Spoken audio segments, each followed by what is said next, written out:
गांव भोलापुर में हर साल सरपंच का चुनाव बहुत ही दिलचस्प तरीके से होता था। इस बार दो मुख्य उम्मीदवार थे, रामलाल काका और बनवारी चाचा। दोनों ही गांव के बड़े बुजुर्ग थे और हमेशा गांव के लोगों की भलाई के लिए काम करते थे, लेकिन उनकी आपसी दुश्मनी किसी बॉलीवुड फिल्म से कम नहीं थी। चुनाव की तारीख जैसे जैसे नजदीक आ रही थी, वैसे वैसे दोनों पक्षों की रणनीतियां भी जोर पकड़ने लगीं। रामलाल काका ने अपने प्रचार के लिए गांव के बच्चों को टॉफियां बांटनी शुरू कर दी, वहीं बनवारी चाचा ने हर घर में एक एक किलो आलू भिजवा दिया।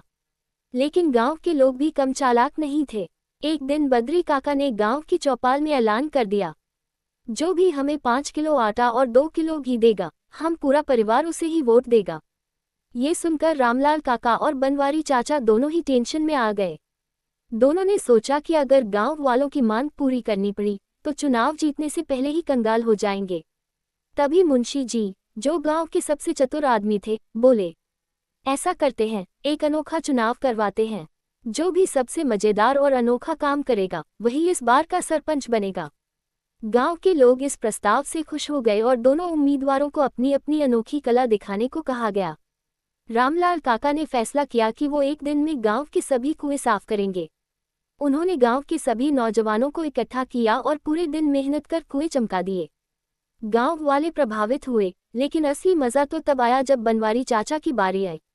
बनवारी चाचा ने ऐलान किया कि वो गाय की मदद से ढोल बजाएंगे।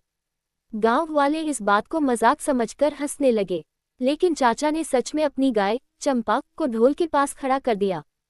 फिर उन्होंने चंपा की पूंछ पर हल्का सा छुआ, और जैसे ही चंपा ने अपनी पूंछ हिलाई, उसका झटका ढोल पर पड़ा, धम धम धम। गांव वाले पहले तो हैरान रह गए, फिर हंस हंस कर लोटपोट हो गए।